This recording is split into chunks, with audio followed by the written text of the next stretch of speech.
Hello everybody, this is going to be a guide on how to play Baicang at a base level, just how to make effective use of his kit and good performance out of him, just at a very base level, without having to go into anything too fancy. He's not actually that complicated, he's pretty easy to play once you kind of know what you're doing.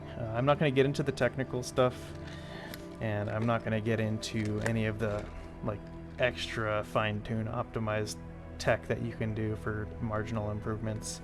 I'm just going to go over the basic stuff that's going to get you the ground level good performance out of them. So there's I've seen a lot of talk online about how complicated this character is, and he does have complicated descriptions. He's got these big long walls of text, and he's got all these words, these power words that do different things. He's got 3 different versions of his skill. If you look at the icon down here, that's one version, that's another version, and then that's yet another version. So he has 3 different skills that do different things and all apply different words, and his words interact with his ult in different ways, and it makes him feel really complicated. But it's not really that complicated to actually play him. And we're gonna actually ignore his 3 different skills and ignore all of his words right now. I'm just gonna start you off with his basic attacks, because everything else flows from there. So he has a normal basic attack string. It's a 5-hit string. It's this here. And when you're trying to optimize damage, you want to look at how much damage each hit does and how long it takes to do the hit. Now his basic attack 4 is these multiple kicks, and that one sucks. It takes too long, it doesn't do enough damage to warrant the time, and because it takes extra time, it also leaves you vulnerable. His 5th hit is kind of okay, but because you have to do the 4th hit to get to the 5th hit, we're never going to do the 5th hit either. His 1st and 2nd hit are fast, but they barely do any damage, and they don't really matter. But his 3rd hit, which is that little circle on the ground right there, I'll do it again. Oops, that little circle there. That's his 3rd hit. That is his highest damaging hit, and it's an instant cast. It's really worth doing. Now, he also has charge attacks. So you can see this is his 1st hit, and that's his 2nd hit. But if I hold down the mouse button, he does his little crossbow bolts. And what's nice about the crossbow bolts, or the little charge attacks, is they do good damage in their own, but they also let you skip to the 3rd hit. So if I hold down and then click afterwards, you see he goes straight to the circle. The 2nd hit is this little line, and you can skip the line and go straight to the 3rd hit, replacing the 2nd hit with the stronger charge attack. And you unfortunately can't skip the 4th hit to go to the 5th, but you can dodge to reset your string and you'll start from the 1st hit again. Now, like he can do the charge attack from his 1st hit, you can also do the charge attack from his 3rd hit if you hold down again instead of clicking. So I'm going to hold down, release, and then hold down again. You'll see he does his 3rd, and then he does those 3 grenades on the ground. The 3 grenades on the ground do the same damage as the crossbow. It just takes a different form. One goes forward, the other one goes on the ground, but they do the exact same damage. So another thing about the 3 grenades on the ground animation is you can dodge cancel it really well. As soon as he starts doing his flip, if you dodge, he'll still throw it. So as you can see here, I dodged out of it immediately, which means I can start the next one. And that's going to be your basic combo on him. You can pretty much sustain it infinitely stamina wise, so that's kind of your go-to combo. So it's hold, release, hold, and then dodge out, and then you do it again. And you can dodge in any direction you want to reposition. You can dodge forward to stay close to an enemy so that all 3 shots on those scatter shot things hit them. And if we ever get like a melee enemy that really hunts you down, that chases you down, not doing any directional movements lets you go backwards, which it could be potentially useful against that enemy. If you see here, if I don't do, you can kind of kite backwards.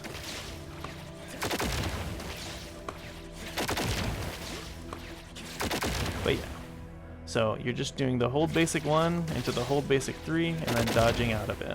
And you'll have to practice a little bit to see exactly how early you can dodge out of it. I missed one earlier in the demonstration, but you can see you can dodge out pretty early. Alright, so here we're going to show them in action. Don't pay attention to the damage. Again, I just got Baicang 2 days ago. He's level 60, his weapon's level 40, his skills are level 4, I think. He's not built, so he's not going to do a ton of damage here. But this is just to show the basic attack stuff, because again, the basic attack stuff is going to lead into everything else. The words and the skills are all going to be easy when you look at them in conjunction with when you're using them in your basic attack strings. So his original combo that I already showed you, it's just a hold, dodge out. You can reposition, you can move towards them if they're getting pushed back. You can see that they're not always all going to hit the enemies, the 3 hits, but they have pretty good AoE. Like right there, all 3 were actually hitting both these enemies anyway, and against bosses with big hitboxes, they will. Now, enemies are aggressive in this game. You're not going to just be able to spam that. You're going to be dodging, and when you're dodging, you're going to be doing ripostes. His ripostes have end lag, and you'll see here how long it took to start that charge attack up.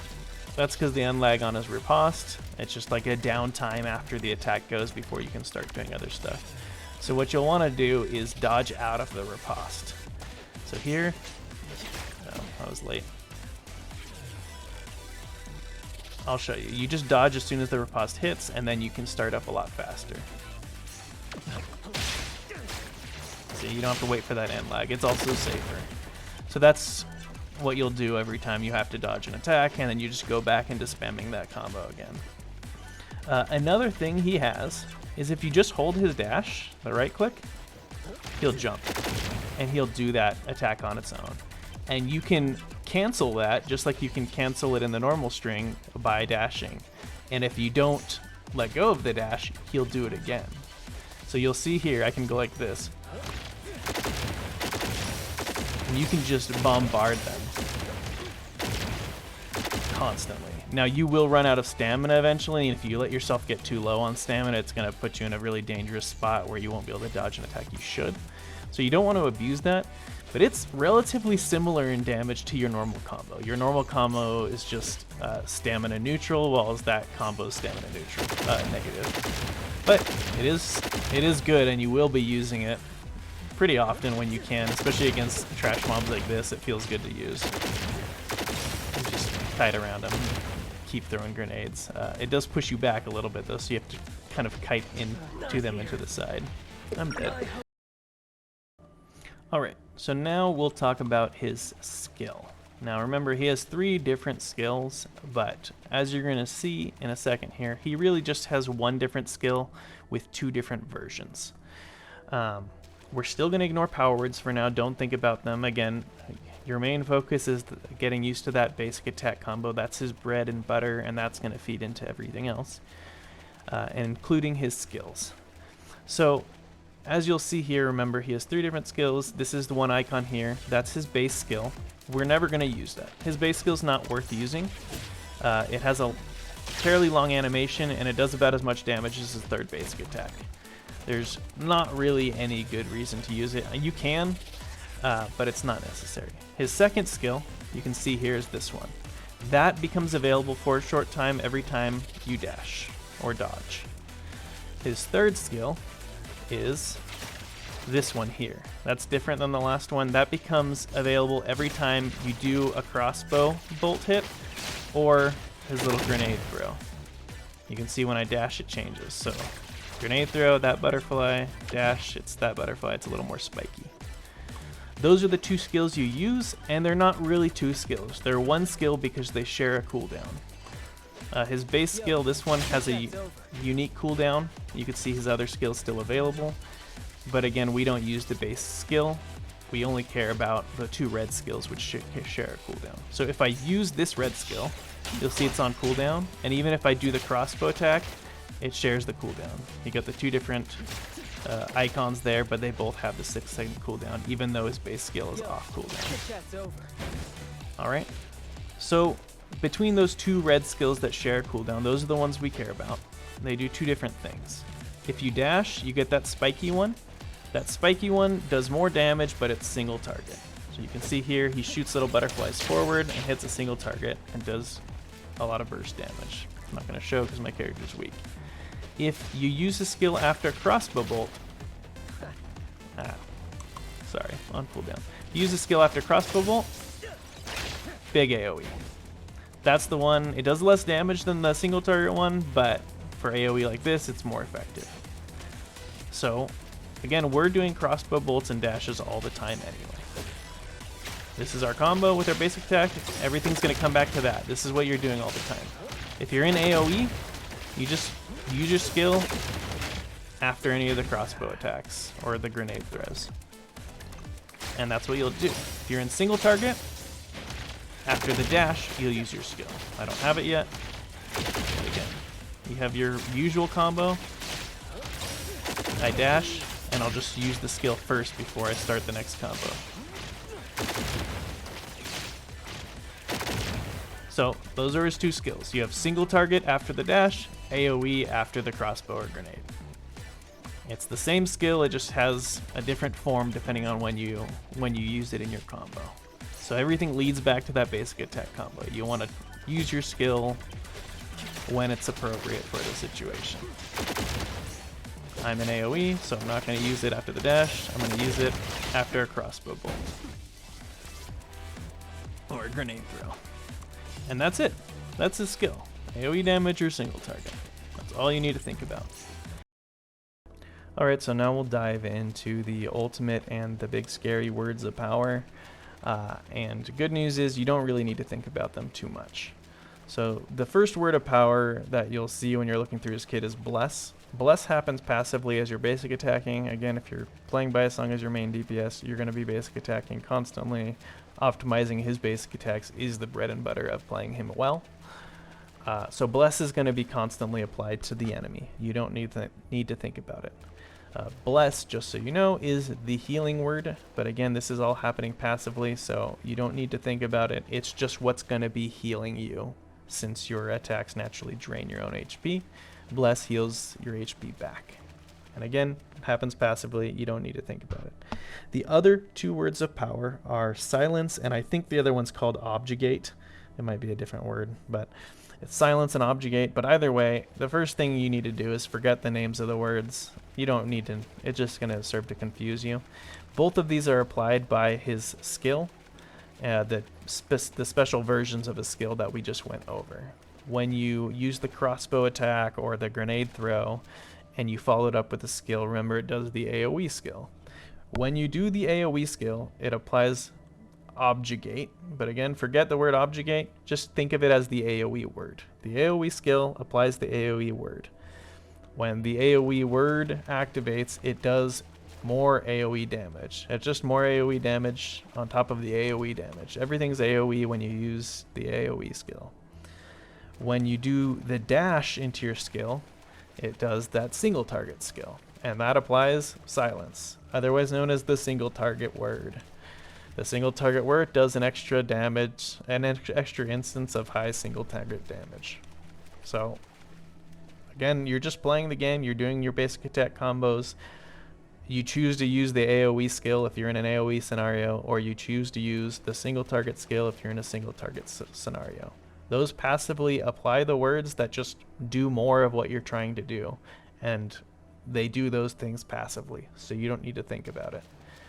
The only thing that matters for the words is that they only can activate during the ult. So any words that you apply when the ult isn't active just sit on the enemy and don't do anything. You can only have 3 words on the field at a time. Most of the time you're going to have 3 bless words or 2 bless words and either an AoE word or a single target word. When you use your ult, it will instantly detonate all 3 of the words. Each bless word, the ones from your basic attacks, heals you. Each AoE word does an instance of AoE damage. Each single target word does a single instance of single target damage. The ult then lasts for, I think it's 12 seconds at a base. It might be 14. I think it's 12 seconds at a base. And during that 12 seconds, any words you apply will instantly detonate rather than sitting on the enemy. So you're still basic attacking the enemy during the ult, and that's passively applying Bless, which instantly detonates and heals you.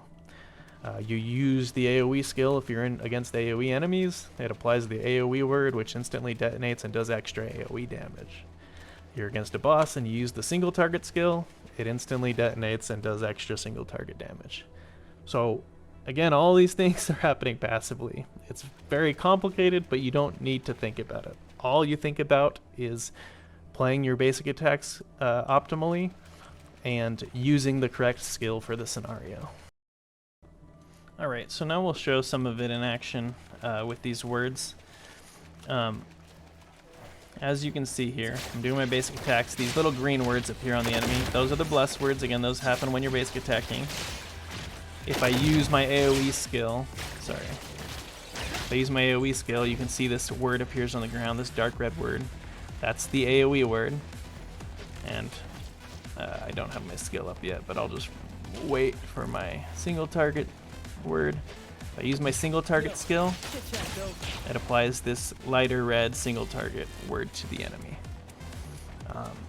Now, one thing to note is that these dodge grenades are still your basic attacks. So you'll see as I'm doing this, they're applying the green words to the enemy too. So you still apply Bless. Any way that you deal basic attack damage basically applies Bless. So now if I ult, let me do an AoE. So I've got one AoE word, 2 blesses. If I ult, I'll get 2 instances of healing, and it'll do 1 extra instance of AoE damage after a second. Again, you don't need to think about it. It's happening naturally. You're using the AoE skill because you're fighting AoE enemies, and it's just going to do extra AoE damage for you. Now, like I said before, any skills you use during the ult, or any words you apply during the ult, will instantly pop. I'll just skip ahead here and get my ult back for you, so we can show. I'm going to drain my health a little bit with my attacks here, and I'll just show you how applying those bless words with the dodges, or any basic attacks really, will instantly heal me, well, with a little delay during the ult.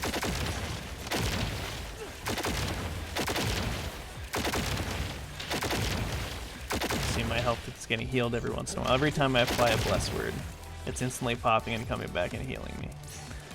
Same thing with the words. So, for example, I can apply an AoE word to the ground, and I'll kind of wait for my skill cooldown to come back up.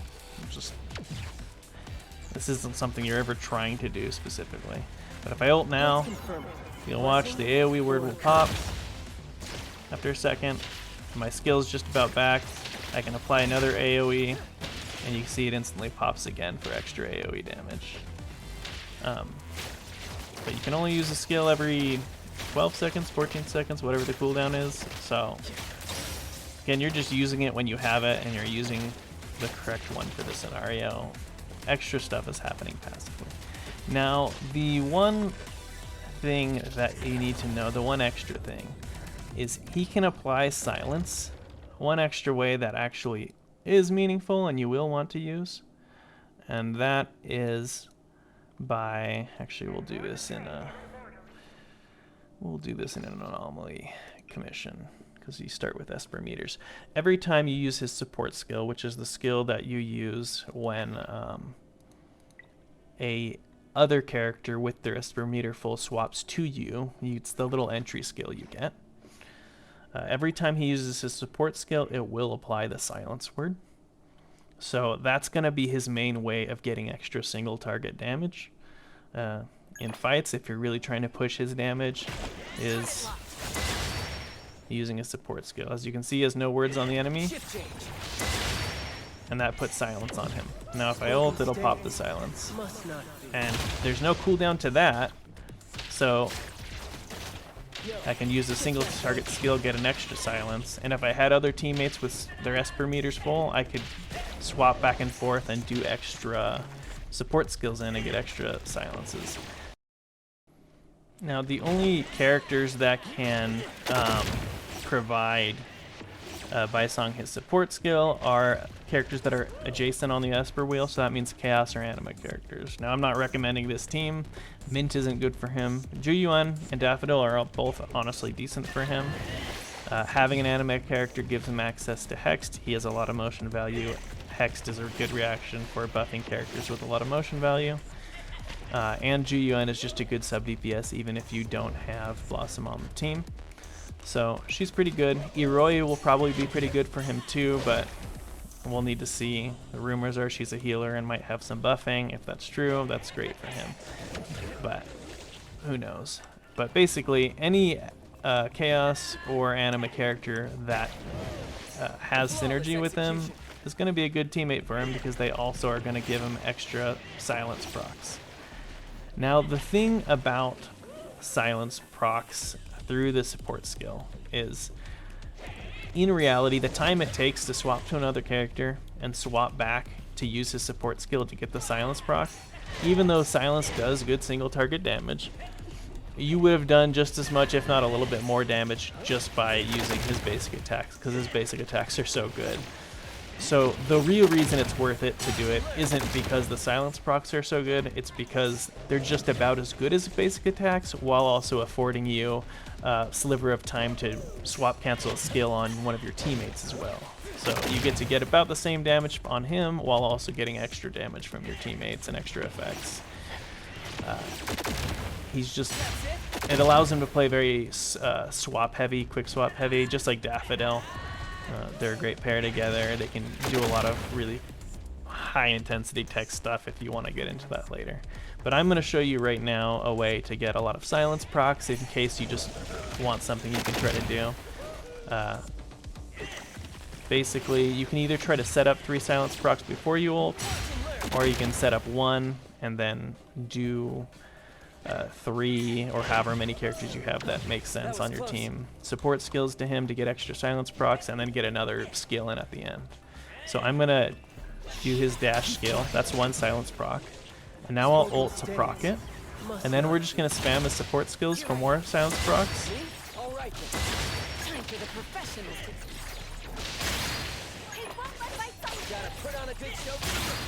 And now his skill's about up again. There's another. So that was 5 silence procs. And ideally, when you're swapping to the characters, you're not just swapping right back. You'd swap into her, use her ult and skill, swap back to him. Swap to Juya and use her skill, swap back to him for the support skill. Mint, again, you won't really be using, but then swap back to him for another silence. And if you're trying to optimize him, you're going to be looking for, again, good beneficial teammates that can make good use of quick swap play styles and also afford him some support skills. But that's for setting up nukes too. In reality, it's not easy to charge people's Esper meters, and you don't want to be going out of your way just to try and fill an Esper meter to set up a nuke window. You're usually going to lose DPS. So this is just kind of to show something you can do with them, but really what's going to come down to it in most scenarios is getting your buffs and then playing his normal basic attack combo that we started. Alright, so I'll show a fight right here. We're just on the 7th circle. Again, he's not really built, so he's not going to be doing a ton of damage, and I've only had him 2 days, and I didn't even know what his kit did before that, so I'm not going to be great at playing him. And I'm choosing, this is just the Garudas, I'm choosing to just use Sakiri and Haniel here. It's not necessarily a recommended team. We don't even have a Chaos unit, but there's not going to be anything to parry against these enemies. So I'm just having Juyuan who can do some grouping, extra grouping and sub DPS, and then 2 attack buffers to buff his damage, which isn't going to be good. Again, he's not built, but I'll just show you how I would approach playing him at a base level. I'll do the typical stuff here.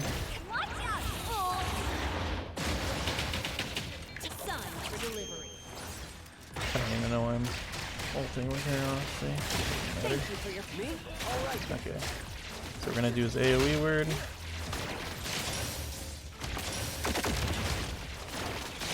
We've got some words on the field, we'll ult, and then we'll just keep doing what we're doing.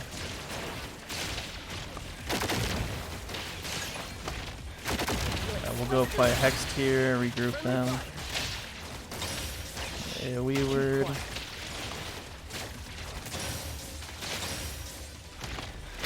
All the breaks are annoying. I don't like the delay on them. I don't know what his freaking weapon does, honestly, that flower. I just summoned it because I realized I had it, but I haven't looked at it yet. Ult again. He charges his own S per meter and ult very quickly. Another thing, when you do this dodge spam, so when you first dodge, it changes to the single target word, but the grenade throw changes it back to the AoE word. So sometimes in single target, if you hold the dodge too long, you might accidentally use the AoE word when you don't want to. So it's just something to consider. Anyway, I should be playing my buffs again here.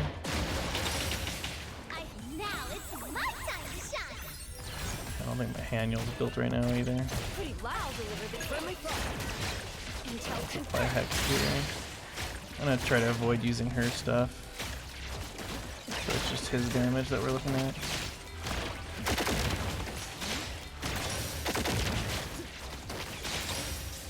Let's confirm it. Blessing or a curse?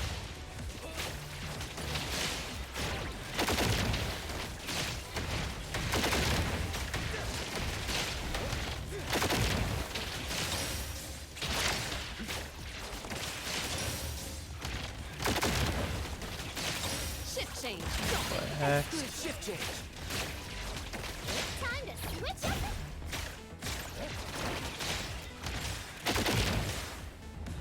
So, I don't know how fast that was, and again, I'm not really playing well. I'm just kind of spamming his basic attacks, but that is the core of his damage. So let's see. 802. Okay, so we have until, if you're doing it evenly, you have until 7:30. So I had an extra 32 seconds to spare, and again, he's not even built.